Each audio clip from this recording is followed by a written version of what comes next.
Well, hello. This is John Windhausen, Executive Director of the Shelby Coalition. It's my great pleasure to be the moderator of this webinar today. And this webinar is a little unusual, different from our usual run of webinars.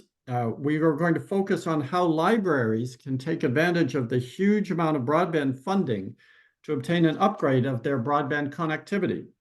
So this is more of a how-to webinar.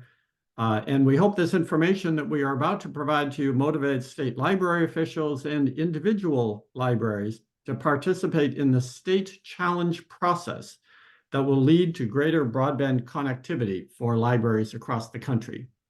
So we will explain more about what that means in just a few minutes. But I do want to say we are very, very pleased to partner with our friends at COSLA and the American Library Association in putting this webinar together.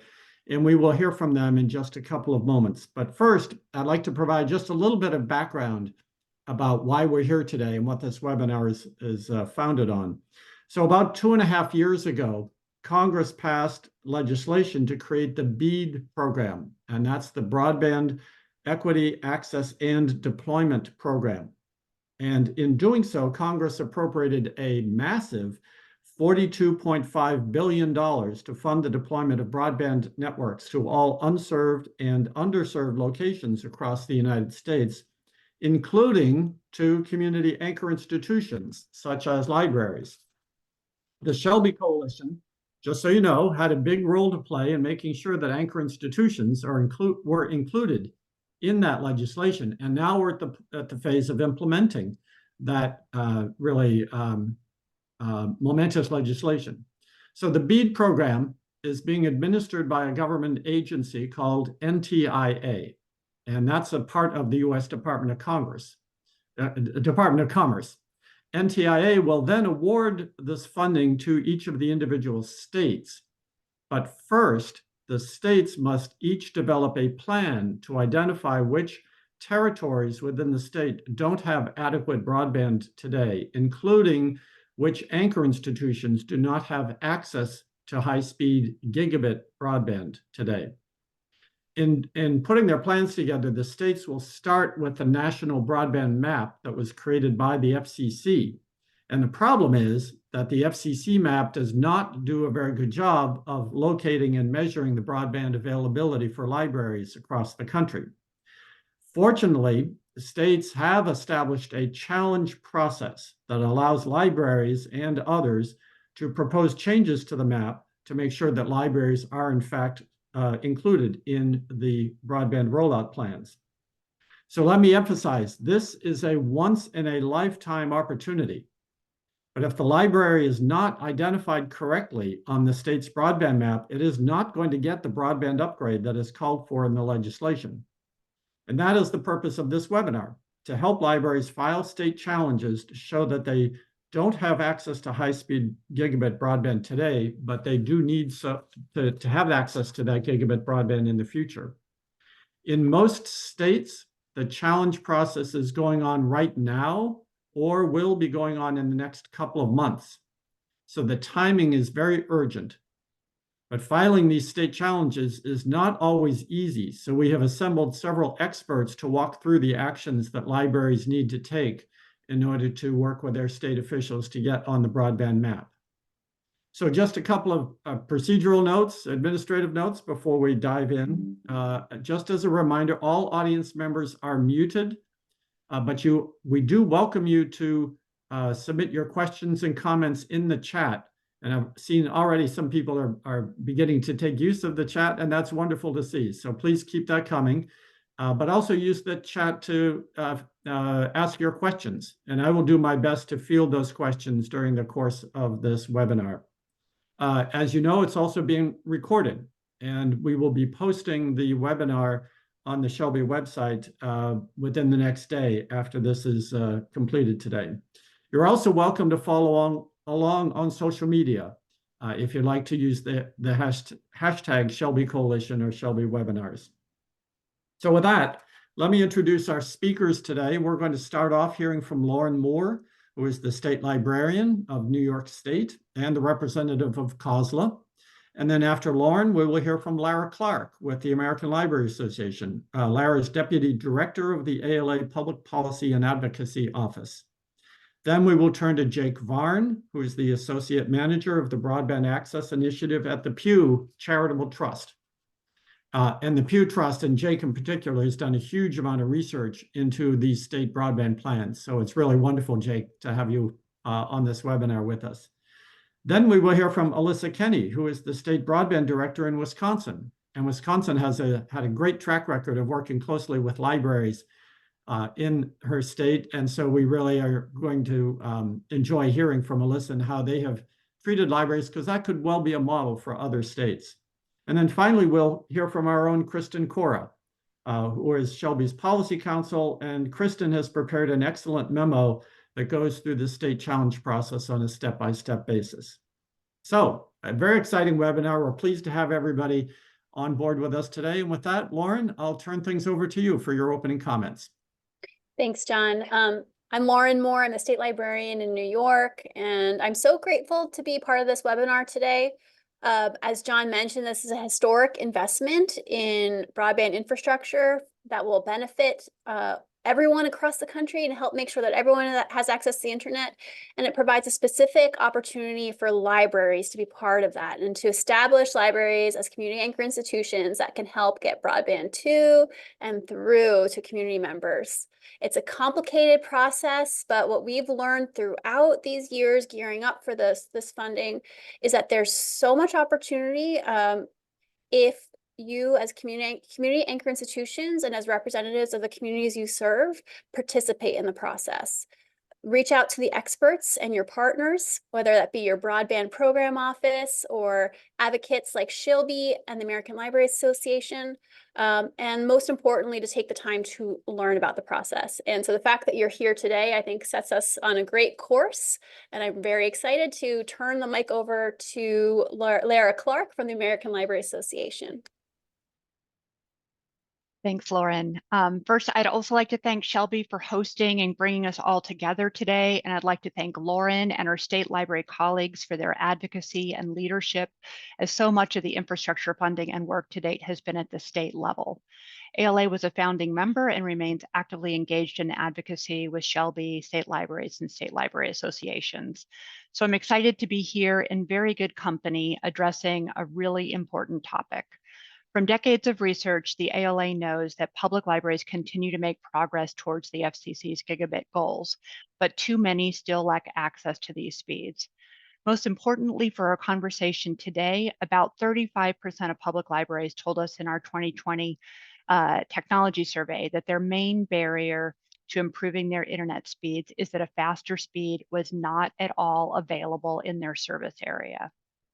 We'll have updated data later this year, but this is why it's so important that we're all here today.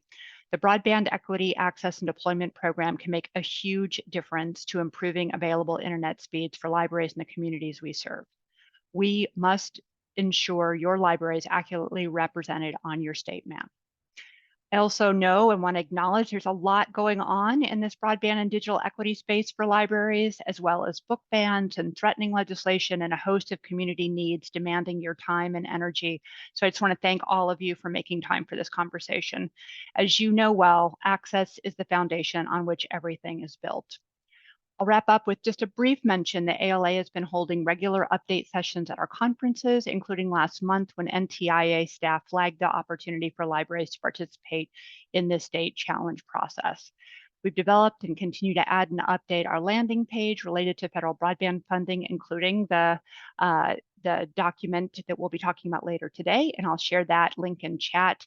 And you can also find a link to join our new digital inclusion working group if you'd like to continue conversations like this with peers and policy partners. So thank you all, and it is my pleasure to turn it over next to Jake. Thanks, Laura. Hello, everyone. So I'm Jake Varn with the Pew Charitable Trust. As John mentioned, my job here is to try to give as much of a crash course as I possibly can in 5 to 10 minutes or so on the BEAD challenge process for those who have not been following it closely to date. This is frustratingly a very jargon-heavy process for broadband mapping, but it, as John laid out, is really critical to get this information accurate for your state, because this $42.5 billion will be coming quick and fast. And if you're not accurately reflected on the map, then your broadband office cannot award a project that will be able to serve you. So I'll run through these things very quickly as much as I can, but please throw questions in the chat if I gloss over anything. But trying to get some terms of art down for everybody so we can talk in more detail about where you should be looking as a library within your state's documents and within their challenge process, and just importantly, when you should be paying attention to different moving pieces. So as John laid out at the top, there is the FCC new National Broadband Availability Map. This came out last year, I suppose, is the newest version of it. It is currently on its third, going on its fourth iteration. This is a change from how the FCC previously mapped broadband availability. For those who have been following the space for a while, the Form 477 is an updated process. So now we have a map of individual locations. So these dots or broadband serviceable locations on the map, essentially it's every location, every building in the country is now represented on the FCC's map. And they collect provider reported service levels to overlay that location fabric. The FCC cast a really wide net on what they looked for from providers. So they have a wide range of technology types across different service levels that they're mapping for that map. The BEAD program that we're here to talk about today is run by the Department of Commerce, a different agency, and has a much more specific goal. Specifically, they have higher speed tiers that they're looking at for what counts as unserved and underserved. They have their own definition of community anchor institutions that the FCC was not incorporating when they created this map.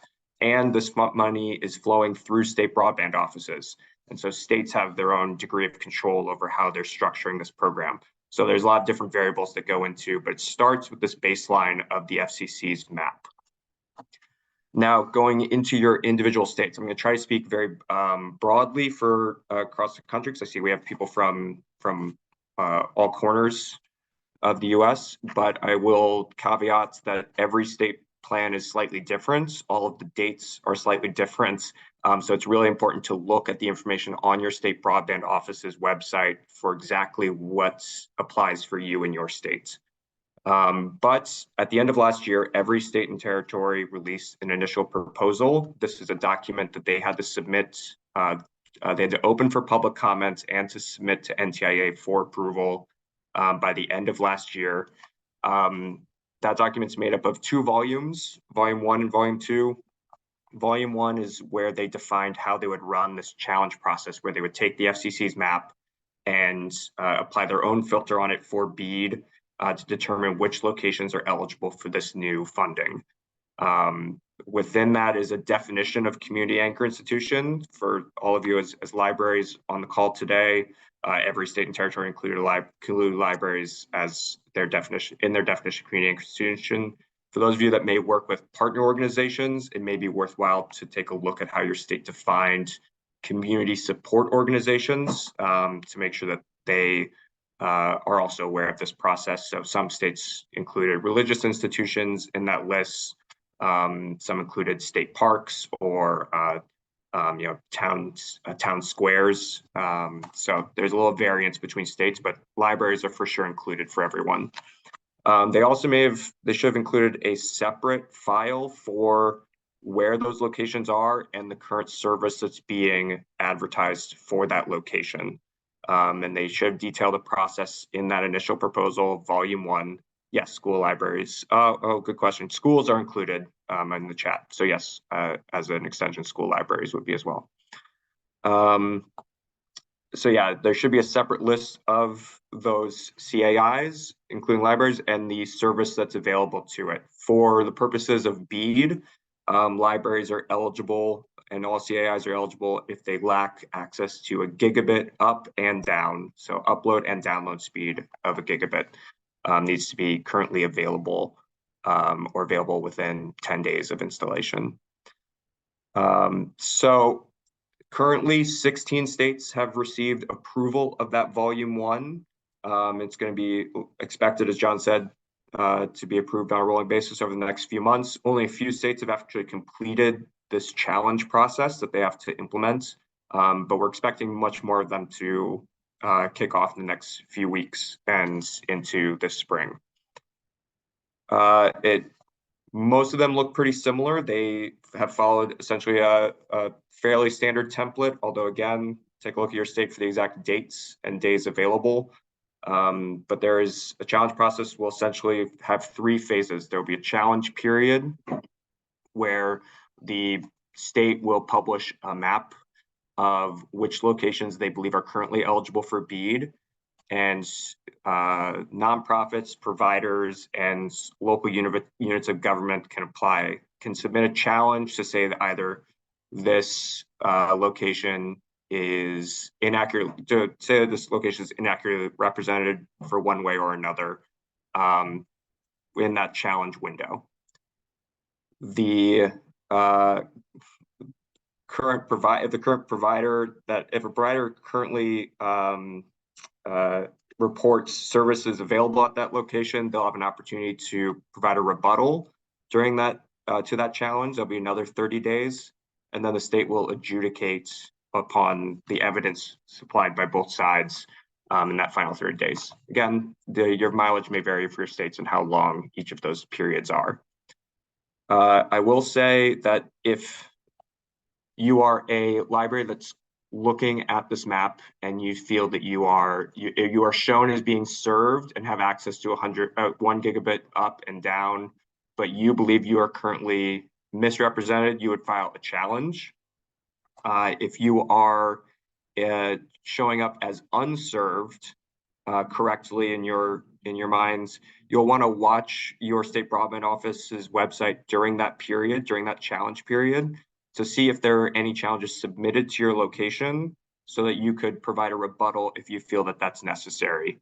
There is no automatic notification system necessarily. States may have an outreach system set up to let you know that there's a provider submitted a challenge to your location, but that's not a guarantee, so it's best to stay vigilant during that challenge period so that you can provide any rebuttal evidence if necessary.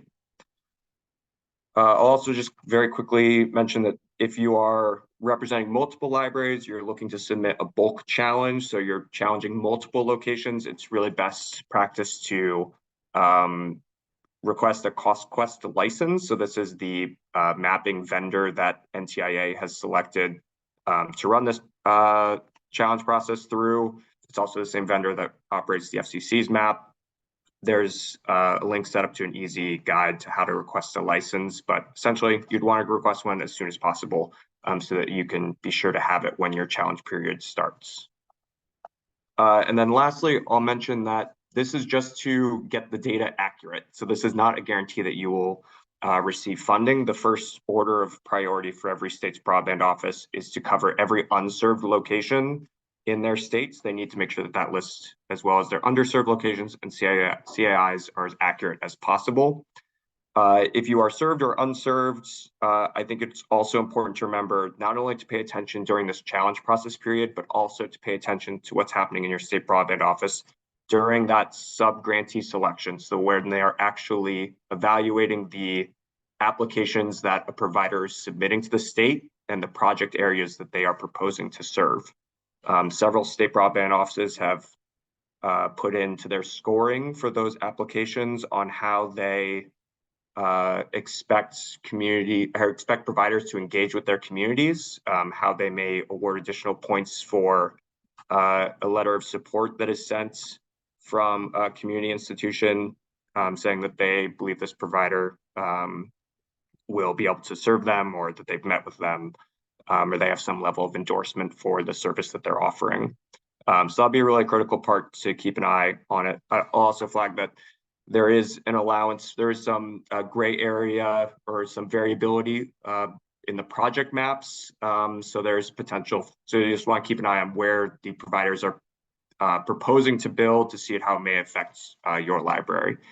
They have to include, their project area has to include 80% of their project area has to include unserved locations, or underserved locations. So there's some variance for that final 20% for where they're building. Okay, that was a lot. I'm sorry to throw all that at you, but wanted to get through as much of this technical information as possible before we pass it over to Alyssa to hear exactly how they are running things in Wisconsin. So Alyssa, I'll pass it to you. Thanks, Jake. And hi, everybody. Good afternoon. I'm going to start with I'm such a library lover. You guys are like the third spaces, the protectors of freedom and democracy, and kind of on the edge of both human services and innovation. So I'm pretty excited to be here because I love libraries. And so I'm the state broadband director. Our office, our broadband challenge process has not been approved by NTIA, so it is in draft form. We are still in what's called curing. So the way I am sort of presenting it is just going to be, as our proposed process. And again, each state has the opportunity to propose their own process.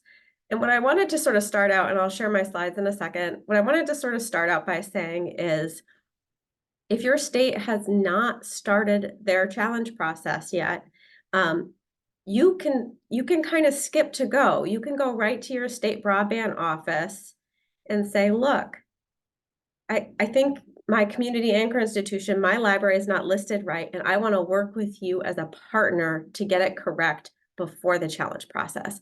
State broadband offices are delighted to do that. They're allowed to do that. So you do not have to wait till the challenge. You can go direct to your broadband office and say, look, I've looked at some of these maps. I've seen some of these lists. I think we're incorrect. I think the way they're listing our service is incorrect. Can I work with you before the challenge even starts to get it right? So certainly in our state of Wisconsin, we work really closely with our Department of Public Instruction, but we email back and forth data sets and lists of libraries and schools that the Department of Public Instruction knows to not have 1 gig service. And we get it on there correctly with our state agency partners and our relationships before we start our challenge. And so I would say, if you have that opportunity, I would really encourage that, because that's really the best way is to get it right at the beginning and then kind of monitor the process as it goes along to make sure it's not changed or challenged. So with that, I'll talk through our challenge process, but I do want to make sure that folks understand the challenge isn't the only way to get it right. It's kind of the last way to get it right. I'm gonna do that. There we go. Oh no. There we go. So the Wisconsin challenge process, I know I have my slides up a little ugly. I'm at the broadband office. We have a mission and vision, like many other broadband offices, about equitable, affordable broadband. Jake went over a few of these terms, but what I really want to get home to folks is there's some real complexity with community anchor institutions. And so the FCC has what we call a broadband serviceable location. And that is where they believe mass market internet can be sold. So it is largely homes and businesses, and it is not our community anchor institutions. There are lots of exceptions, right? I am in the city of Madison in Wisconsin, and we have libraries that are in like strip malls with businesses. And so they are sharing connections with businesses, and so they might get a mass market. We have other libraries that are on, the system network. And so most libraries will not have a BSL because they're not buying a mass market, they're buying an enterprise service. And in the national broadband map, it's called 2 things. Both of them are totally bureaucratic and really hard. One is a non-broadband serviceable location. So it means the location exists, but they don't think mass market. Or if you download the data, it appears like this BSL flag false, which I know is a drag, but that is how community anchor institutions appear in 1 in the data set and 2 in the map. What's also kind of going to be confusing, and I want to really point out, is most of the BEAD program, where the funding is we're talking about things in these 3 categories: unserved, underserved, and served. Those really don't apply nearly as much to the community anchor institutions, because these are really talking about speeds that are below what we're looking to get for our community anchor institutions. So a location that's a business could have internet that's 100 megabits down and 20 megabits up, and they appear to be served. But if you're a community anchor institution with that service, then you're eligible. And so what's really important as we go through this challenge process and we match all this data is we have the location right, we have the type of location on top of that physical location, and then we have the service disposition, what internet is available, offered, and purchasable there. And you kind of have to get all three things to line up correctly to really make sure that the eligibility for that gig by gig service to the CIA is fundable. So Jake said this already. There's some, this basically will determine who is eligible for those BEAD funds. In our state, you have to do an attestation that the things you're submitting in the challenge are true. You have to either do a spreadsheet of locations, or in a spreadsheet could have just one location, and then evidence that like you tried to order service, or that the service that you're is being claimed or reported is not actually available. For us, the types of people who can participate in the challenge process is 501c3s and 501c6s, local units of government, and we're including libraries in there as long as they're municipal, county, state system, within a unit of local government, tribal governments, also tribal libraries, and then internet service providers. I'm not going to do my slide about why we should get involved. If you are in a webinar about why you want to be involved, in the state challenge process, and this is really important, this is that like location, type, service disposition stack. In the state challenge process, you can challenge two types of things in there. You can challenge the type of location. This is a community anchor institution. This is not a community anchor institution. So if we misidentify a building or a business and we say it's a community anchor institution and it's not, you can challenge us. And if we say something is not, we say it's a business and it is a community anchor institution and should have access to funding for that 1 gig by 1 gig, you can challenge us. So you can challenge the type, and then you can challenge the service disposition. So what broadband service is there? You cannot challenge the actual location, like the physical building, or it's called the fabric data. You can't challenge states for that. You can challenge the FCC on those locations, and those challenges are due by March 8th to be sort of in the round that will likely be for BEAD funding. And so I just wanted to make sure that people know that's that national broadband chat. So if the physical location of your building is wrong, and I'm just going to show a quick example. So I just searched up 2 libraries in Wisconsin. I highlighted them so it's not so helpful, but this one is, these are both kind of rural libraries. This one's in Columbus, Wisconsin. I highlighted this dot. It was gray. It looked like no service, but I see a dot on this library. So I know the FCC thinks that is a real location. It is not mass market, it is broadband. Over here, it says Mineral Point Opera House. This does not have a dot on it. The FCC does not see that there is a location there. The building footprint exists, but no dot, no green dot, no gray dot. This location we need to challenge to get it to be an actual location with a service disposition. And this is also a Wisconsin library. We've already submitted the challenge for it, so I know. But so this is what you want to make sure is sort of step 1 is my location, or the locations of the libraries, are they actual locations on the federal map? And then you want to sort of pivot to the state, and is it identified as a community anchor institution, and is the service reported there correct? So this one with a dot on it, doesn't really matter the color of the dot, but the dot is on the library. That's correct, that's good. This one with no dot is not, there's no identification. You can see a building footprint, but no dot on it. That's a location that would risk not getting funding if we can't get a location dot on there so the FCC sees it as a location. I think Jake talked about this a little. In the state of Wisconsin, we sort of have 2 ways for entities to submit challenges.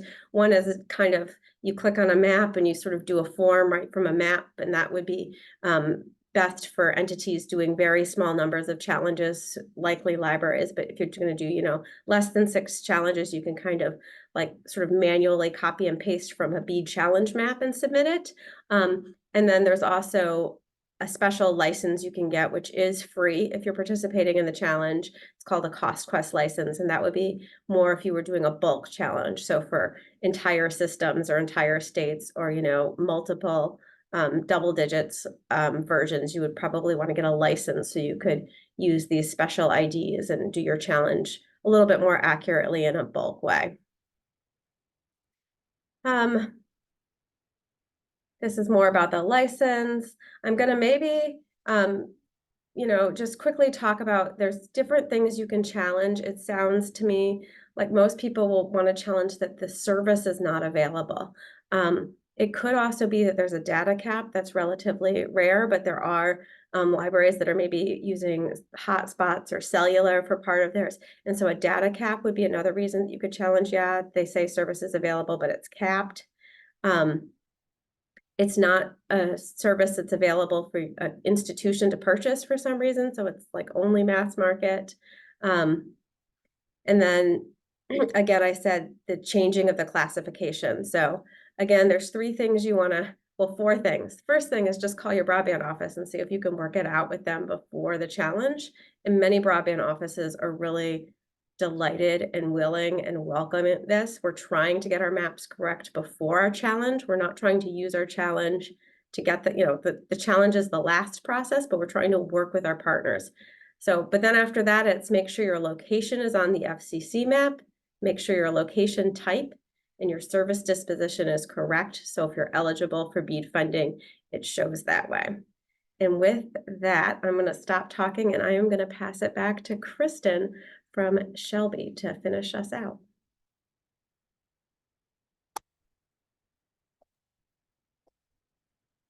Wonderful. Thank you so much, Alyssa.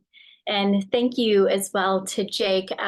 So I'm going to run through some slides and some logistics. Some of these points you've already heard from both Jake and Alyssa. They did a wonderful job of really walking through some of these specifics, but I'm going to dig a little bit deeper and hopefully provide you guys with some resources that you can take. Go ahead, Lauren, next slide. Okay, so just here are some basics again about the state challenge process. So Jake talked a little bit about the states having to do a volume 1 and a volume 2. And so really that was a lot of the work that the states had to do kind of on the front end in order to formulate their challenge process. And so what they are going to do with that information that they gathered specifically about CAIs and how they define CAIs and the locations of eligible CAIs, they're going to take all of that information and they're going to publish a full set of locations that are potentially eligible for BEAD funding, as well as locations that are considered served. So when we say a full set of locations, as Alyssa just mentioned, this could be quite literally dots on a state map that they create, or some sort of other data set that you can log into the portal and see. So once the state map or other type of data set is published, the status of broadband service to each location is then challengeable. So there are only a few types of entities that can actually submit a challenge to the state broadband office. So this includes nonprofits, units of local and tribal government, and internet service providers. To file a challenge, the challenger will have to log in to a state-specific online portal. And then regarding timing, the states will determine the timeline for the challenge window. Typically, this is about 30 days, but as Jake alluded to earlier, make sure to review your state broadband materials and see what the timeline is for their specific window. Some states have already opened up their challenge process. Some have actually already completed their challenge process, but we do anticipate that we'll see a lot more states starting to conduct their process maybe in February, maybe through May. Next slide. So typically, this is what Alyssa was actually just referring to. So typically a state will allow for 4 different types of challenges related to community anchor institutions like libraries. So there are 2 types of challenges related to the location of a CAI, and then there's 2 types of challenges regarding the broadband service that is available at a CAI. So regarding the location, so one type of challenge here could be that you could make a claim that a location that you see that's on the map is not classified as an anchor institution, but it should be. So for example, if you search the state's challenge portal and you look for your library's dot on their map, and it designates that dot as something else, maybe it's a business or a residence or something other than your library, then you could make a challenge to make a claim that that location should be classified as an anchor institution, namely your library. And then secondly, you could also make a claim that a location that's currently designated as an anchor institution should not be for some reason. So this could cover cases where maybe a location once was a library, but perhaps it has since moved or closed down, or maybe it's just incorrectly labeled. Now, regarding challenges related to broadband availability, here we are looking at whether or not the library can obtain qualifying broadband service. So as Jake alluded to earlier in the presentation, again, qualifying broadband, we're looking here at whether or not the anchor institution has access to that symmetrical gigabit broadband service. So one type of challenge here would be to claim that a library location that is currently designated by the state on their map or in their resources as being served cannot actually obtain that qualifying broadband. And then, of course, the other type of challenge here would then be to claim that the library's location can actually obtain qualifying broadband. So for this second type of challenge, this would likely come from maybe another challenger, maybe from an internet service provider who files a challenge claiming that they serve the library location or that area with qualifying broadband. So I do want to just point to a couple of reminders here. This process is about whether or not you have access to qualifying broadband service. So if you can obtain qualifying broadband, but maybe you choose not to or can't afford it, then you would not file a challenge. And then also, this process isn't really about receiving a direct subsidy, maybe to your library or funding to help pay your bill. Again, this whole process is about identifying locations that need qualifying broadband, so that way providers can then build out networks to that area, so then you have access to upgraded speeds. Next slide. Okay, so now that you know some of the basics, what do you do next? So here's some information that you can use as you're thinking about the challenge process and whether you can or you should participate. So as Alyssa was also saying, review any materials that your state broadband office already has regarding the BEAD state challenge process. States typically have a dedicated webpage for BEAD and for the challenge process. So this page could have really valuable resources, FAQs, guidelines, webinars that you can review and learn a little bit more about the process. And then it could also lay out certain requirements that you need to follow. So maybe you have to register for access to the challenge portal beforehand, other requirements that the state might lay out. Again, if you go to their webpage, try to gain any information that they might have out there for you. And then also they might typically indicate the dates of the challenge window. So make yourself aware of when the challenge starts and ends. And once you've looked through the website, I'm so glad that Alyssa said this. Contact your state broadband office directly. This would give you a chance to get information that might not be on the website, but this also gives you a chance to ask more pointed questions about anchor institutions, libraries, and the challenge process for anchors specifically. And once you've gotten the information you need from the broadband office, from the website, start gathering the information, the evidence that you'll need to submit your challenge. As we've said earlier, each state could require different types of evidence for these different types of challenges for anchor institutions. So make sure you know what you need. Ask your broadband office what specific type of evidence is required to submit your challenge. And then, of course, file and track the status of your challenge. File as early as possible within the window if you can. This gives you an opportunity to perhaps correct any information if asked by the state broadband office before the window closes. You don't want to wait until the very end, and then if something needs to be tweaked or uploaded, you'll have that opportunity. And then tracking your challenge, as Jake alluded to earlier, your challenge is subject to a rebuttal by another challenger. So make sure that you're following the process and you're tracking the status of the challenge. And then also importantly, in the same vein, even if you don't file a challenge originally, it's still important that you're aware of the status of your location. So for example, you might log in and you might see that your state has designated your library as eligible for BEAD funding. So meaning that location cannot obtain qualifying broadband. So if that is correct, then you don't need to file a challenge.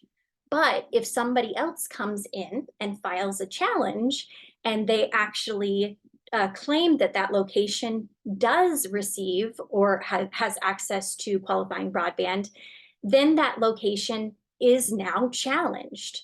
And if a challenged location is not rebutted, then that challenge could be sustained.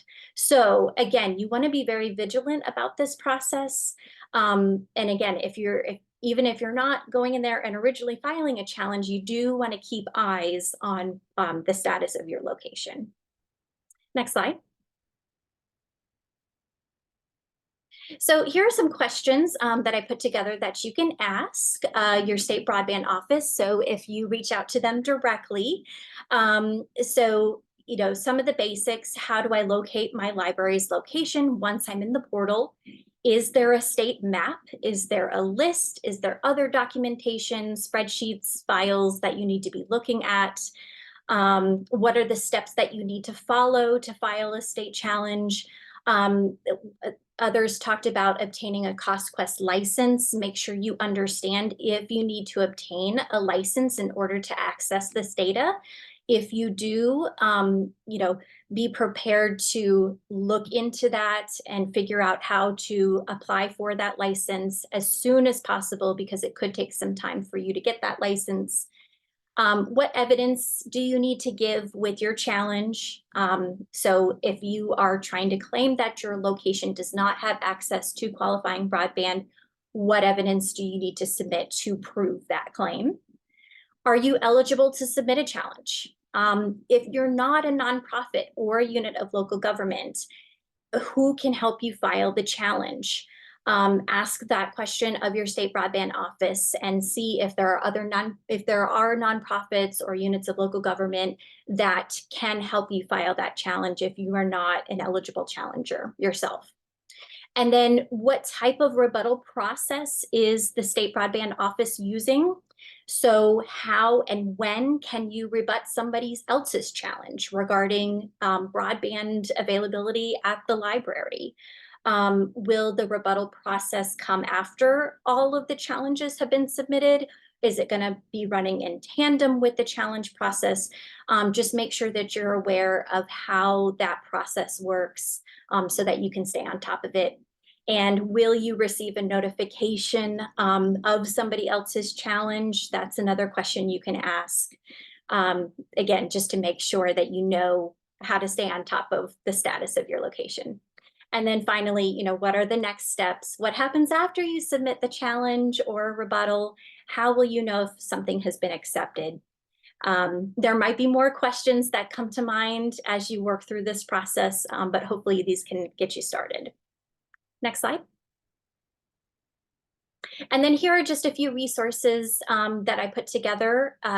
So the second link that you'll see here is for a web page from the NTIA with links to individual state broadband contact information and websites.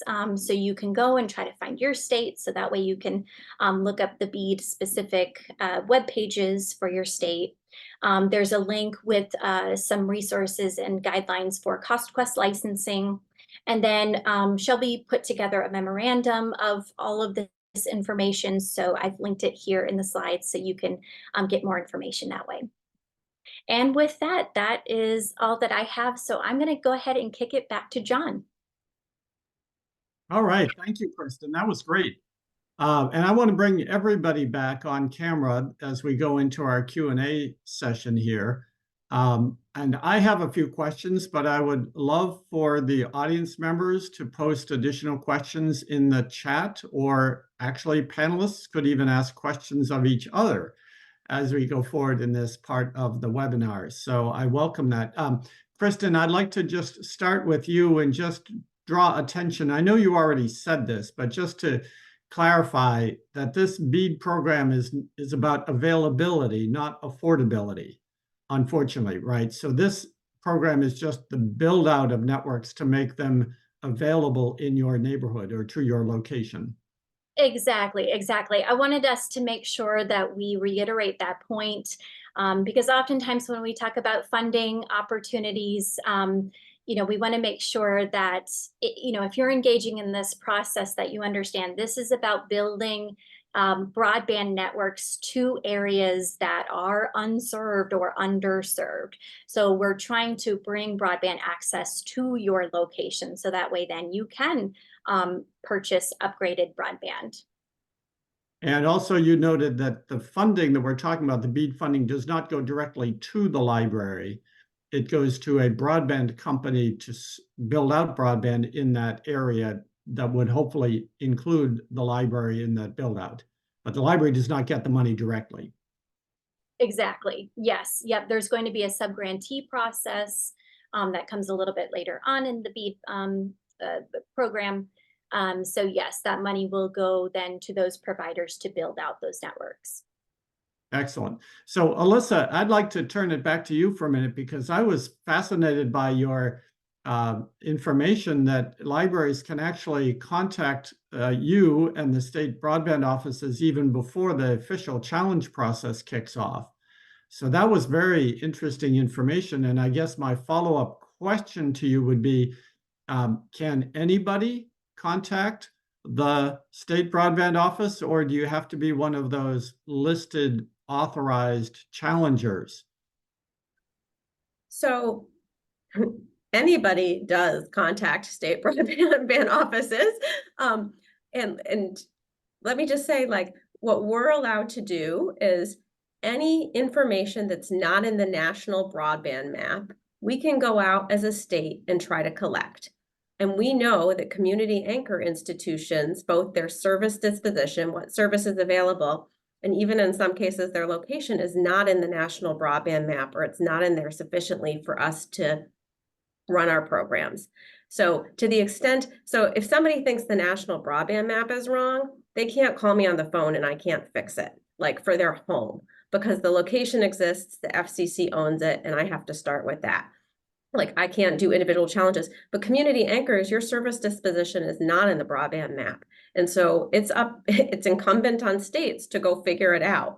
And we're doing, and so we are allowed for those community anchor, not just allowed, encouraged to go out to those community anchors and say, please tell us, give us your data sources so we can figure out if you're served, if you're not served, if you're open, if you're closed, all the things. So yes, For community anchor institutions, absolutely. Your data is not in the National Broadband Office. If you are a business or a homeowner, you can't call your state broadband office and like individually dispute the service disposition there. And please don't. We get about 100 of those calls every week. But in terms of what a library can do, there's nothing to stop a library right after this webinar from picking up the phone and calling their state broadband office, right?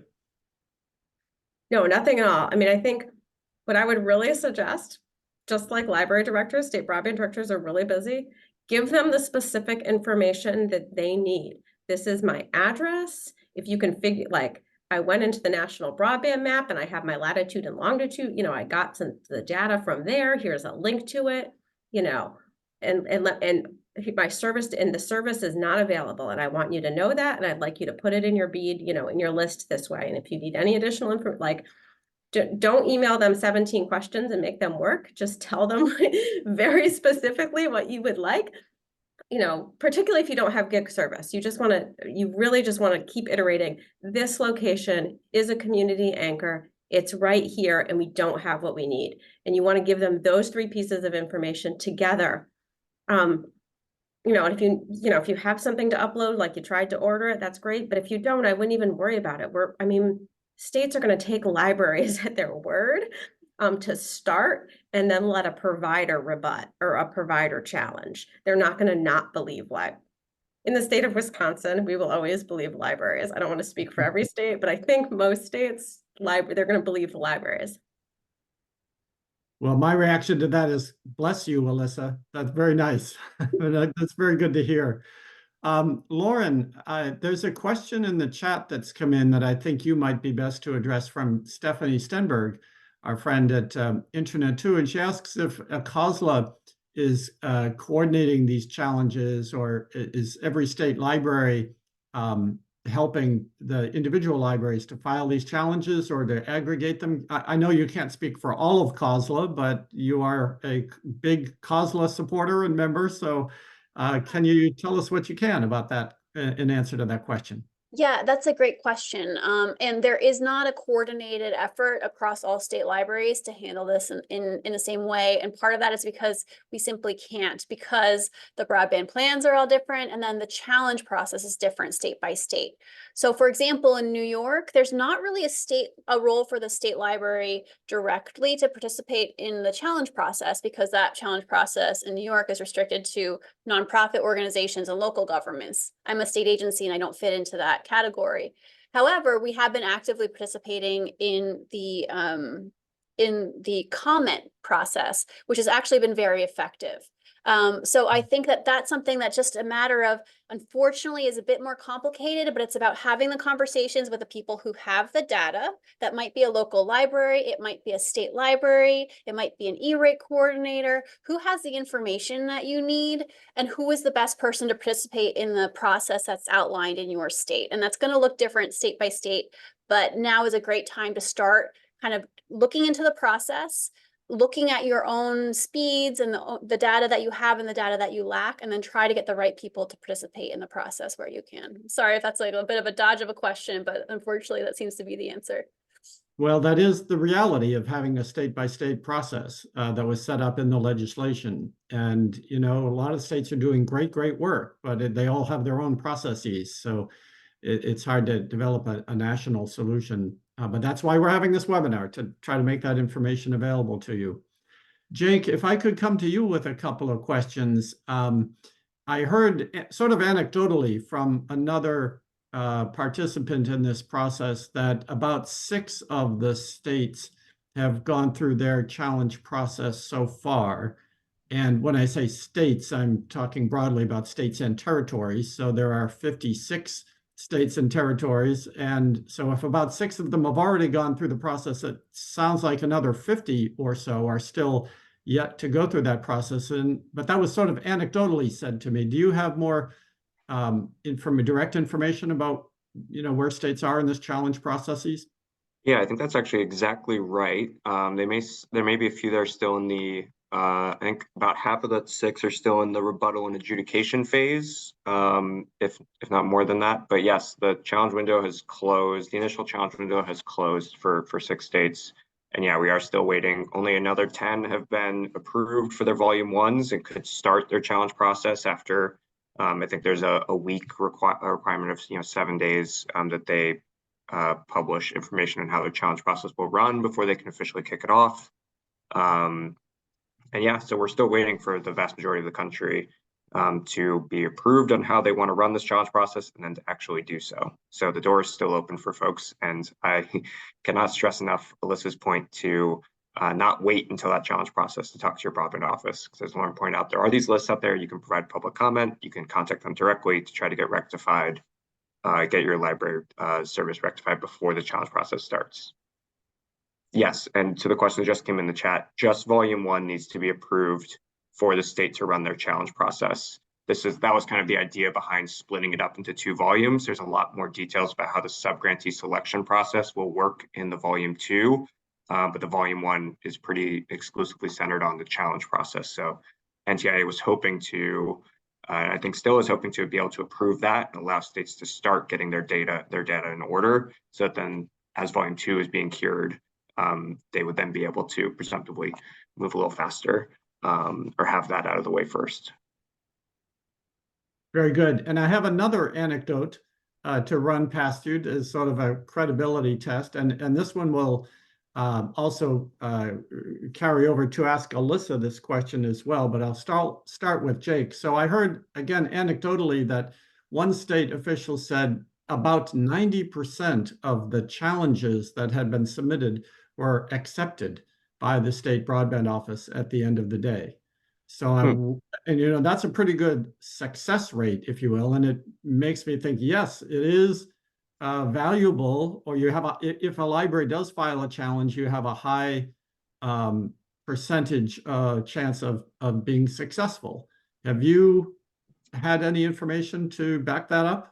I hadn't heard that success rate line. I would say that your mileage will vary. The early challenge, and there's no guarantee that if you submit a challenge that it will be accepted. It's dependent on the evidence that you provide. I would caveat that the challenges, what we've seen so far for the states that have been able to move first, is that those who already knew about this process were able to participate more easily. So that is naturally providers that had the data on where their networks were. They had a CostQuest license already. They have a deep vested interest in their state's BEAD program and were able to participate. And so I think what we've seen is a disproportionate number of providers participating compared to the other eligible challengers in these early states. And that may speak to the success rate of those challenges and the evidence that the providers are able to provide. I'm hoping that we'll see a wider spread of participants as people continue to get the word out on webinars just like these, for those outside of the provider community that have an interest in making sure that they are accurately represented on these maps. Right. Good points. Good points. I was assuming that challenges are being filed left and right by libraries, but I guess we should acknowledge a lot of ISPs are filing these challenges as well.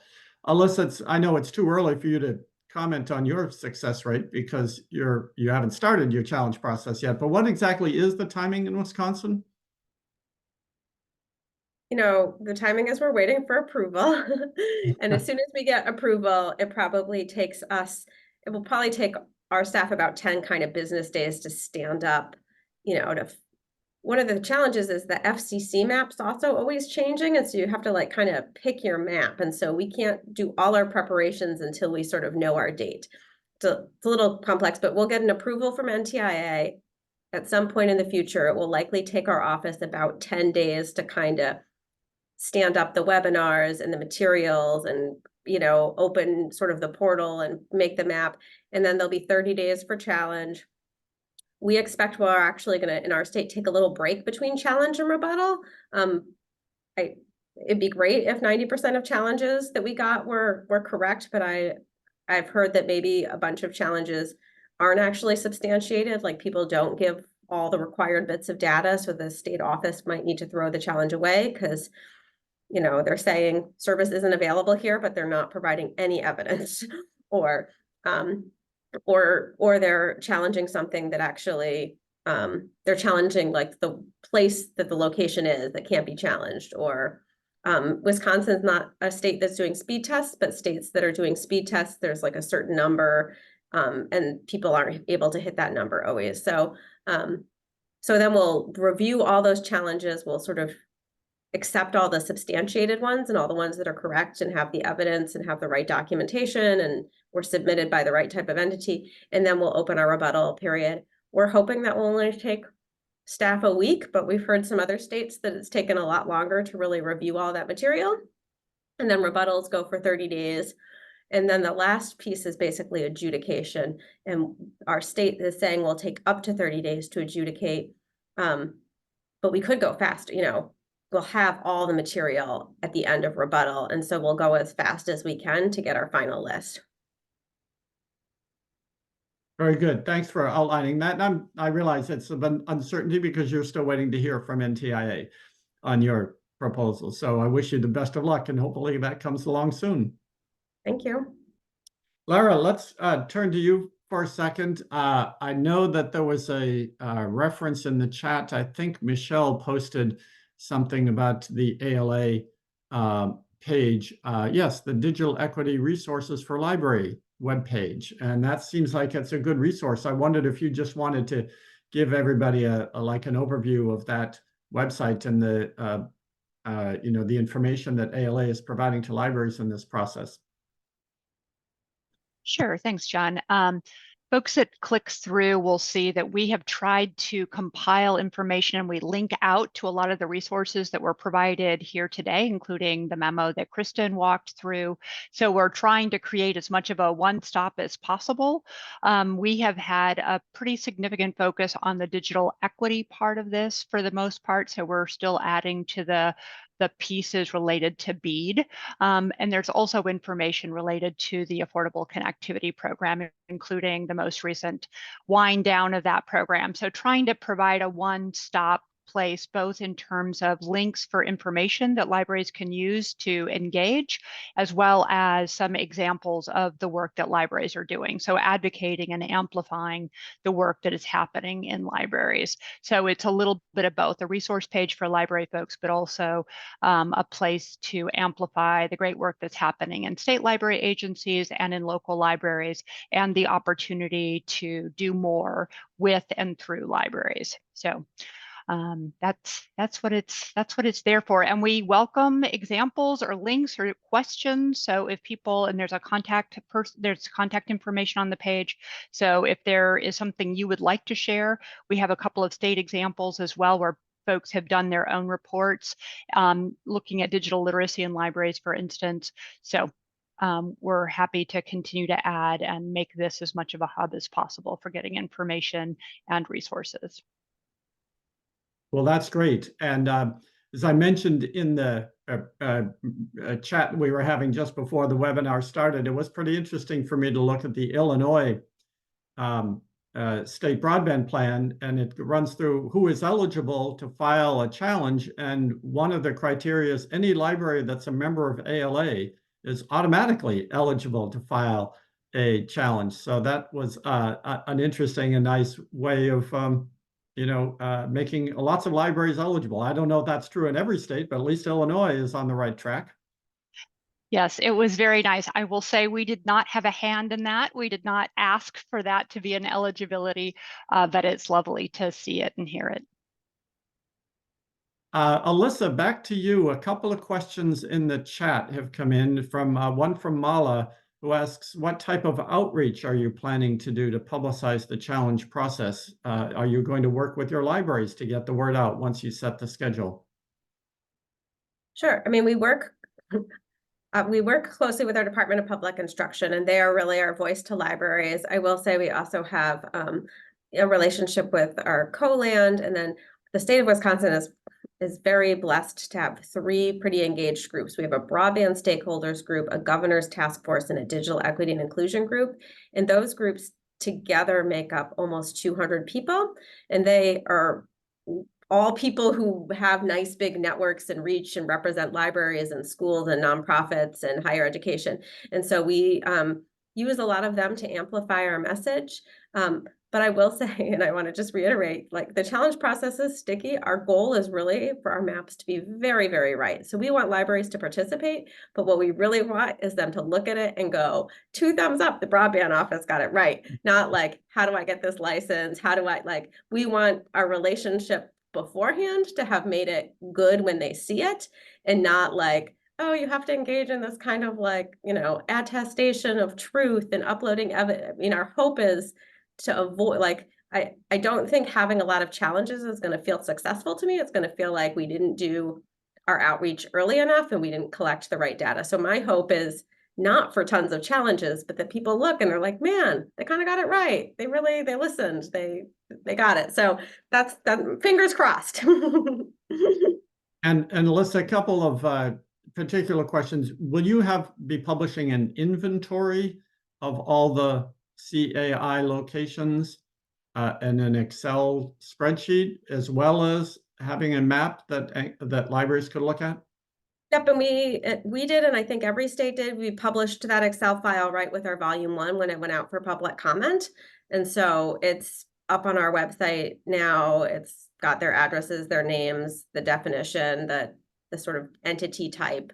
And so it's available on our website now. And I think almost all state broadband offices would at least have their draft one up. And if they have an approved plan, they should have their approved list up in public.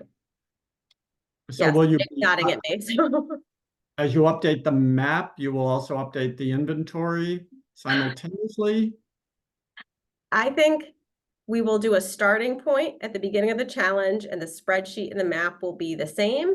And then we will not update again till we start rebuttal, because we won't have the capacity to update in real time. And so what will really be during the challenge process, it's a starting point and an ending point, and the same with the rebuttal. So if you won't get to know if somebody's already challenged that location, but more data would be good.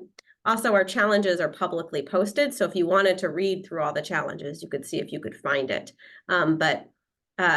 Yeah, we won't be real time showing our challenges in the state of Wisconsin. I know some other states are, and that some other states do have tools that show that, but we will not.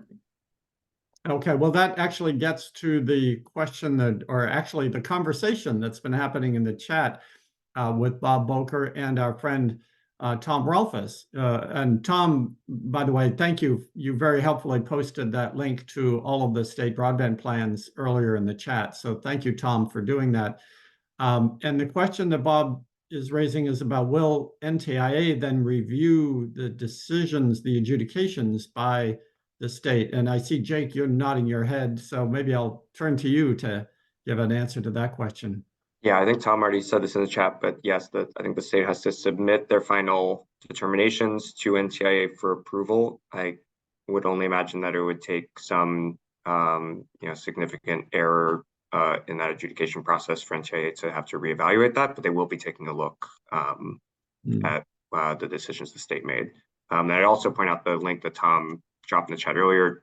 Is the NTIA has a new page for the challenge dates that are known to man so far, known to humankind so far, of when challenge processes will open. So keep your eye on, I would bookmark that link if you're hoping to keep an eye on multiple states too. There'll be a great resource at internetforall.gov.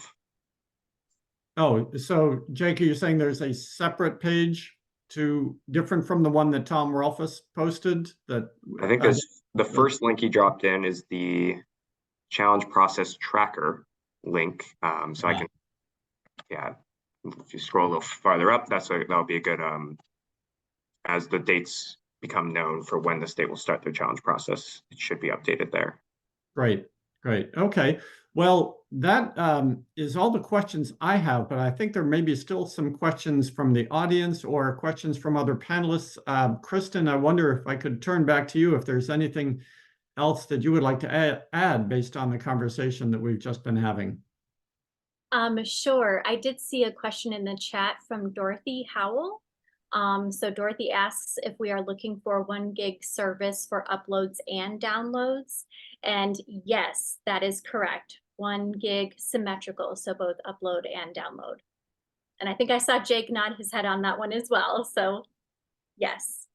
I don't see any others, John. Okay.